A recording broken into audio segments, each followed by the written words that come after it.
आज मैं एक लाजवाब रेसिपी लाई हूँ। बिल्कुल इवनिंग नाश्ता या मॉर्निंग नाश्ता जब भी आप कह लो, यहाँ मैं बना दाल को 15 मिनट या आधा घंटे के लिए आप भिगो देना। फिर उससे सिंपल जैसे आप दाल बनाते हो ना कुकर में, वैसे ही रख देना।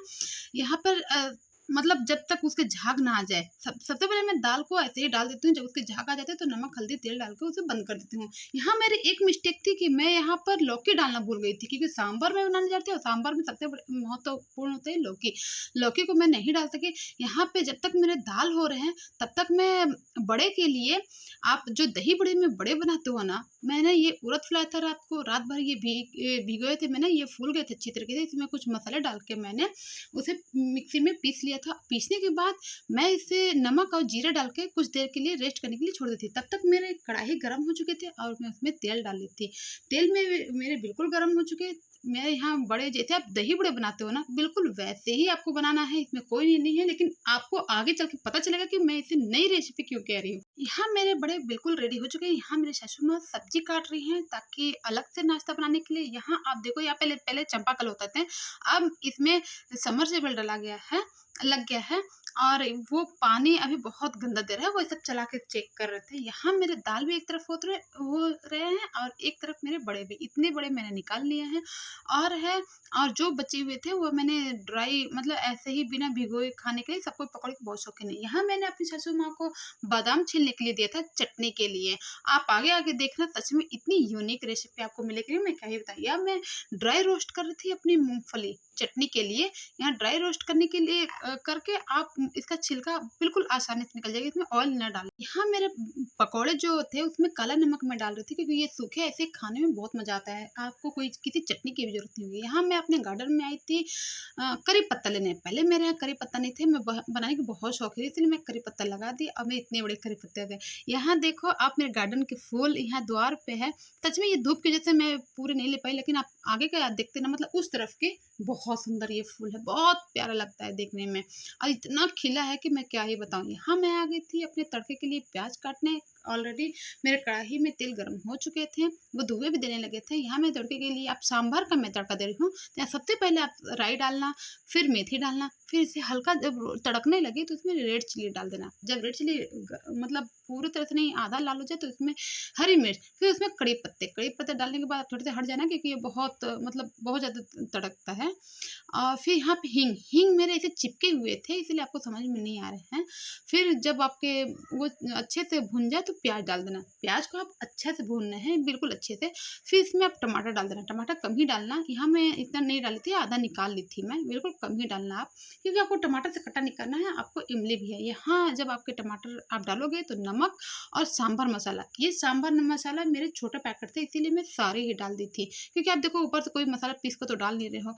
और अगर आप हल्का मसाला डालोगे तो आपके दाल बिल्कुल घर के दाल जैसे लगेंगे। और आपको दाल नहीं बनाकर सांभर का टेस्ट देना है, इसीलिए ये सांभर मसाला आपको पूरे ही डालने हैं। ये छोटा पैकेट था, मैंने पूरा ही डाल दिया। मुझे कम लगा था, मैं जो बचाए थे वो भी डाल दिए। यहाँ मेरे दाल जो सिंपल थे वो रेडी हो चुके थे। यहाँ मेरी एक मिस्टेक थी कि मैं लौकी नहीं डाली थी। आप ये मिस्टेक मत करना, मैं तो खैर जल्दबाजी थी। यहाँ मैं डाल रही थी काश्मीरी लाल मिर्च, टेस्ट के लिए भी, और मतलब जो सुंदर दिखे। आप देखो मेरे ऑयल आने लगे हैं ऊपर। जब आपके ऑयल ऊपर आने लगे तो आप समझ जाना कि आपके मसाले बिल्कुल रेडी हो गए।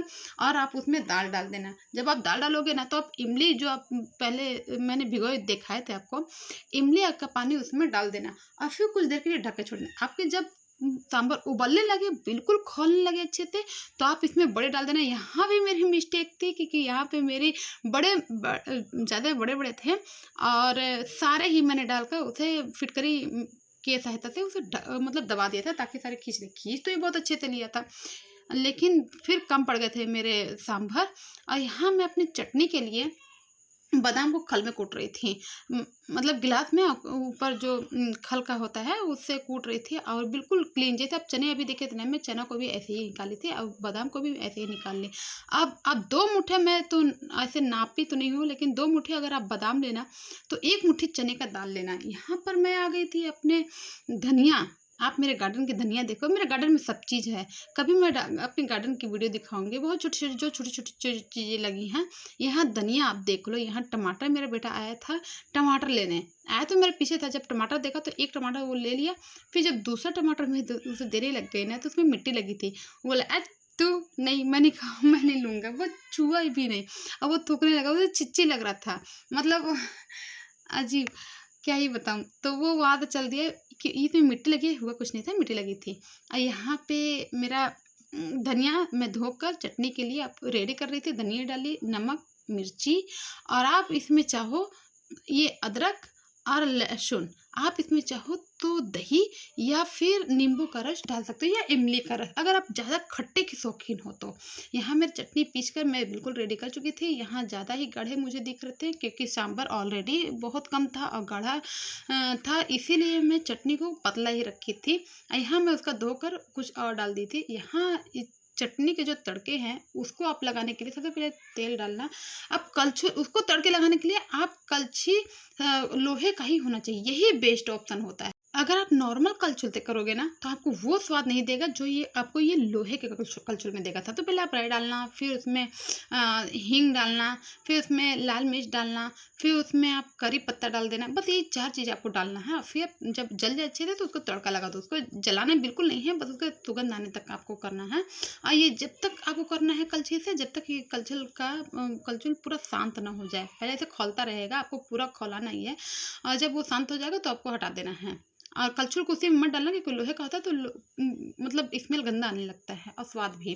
तो यहाँ मेरे बड़े बिल्कुल खींच कर रेडी हो चुके थे, बिल्कुल मतलब पूरे ही एब्जॉर्ब हो गए थे उसमें हमारे सांभर। और मेरे सांभर बिल्कुल नहीं बचे थे। यहाँ मैं अपने ससुर जी के लिए प्लेट लगा रही हूँ। आप देखो, जैसे आप मैं लगा रही हूँ ना, आप वैसे ही करके लगा। आप थाली में करके लगाना चाहते हो ना तो और बेस्ट है, पर मैं थाली में ना करके मेरे ससुर जी वैसे नहीं खाते।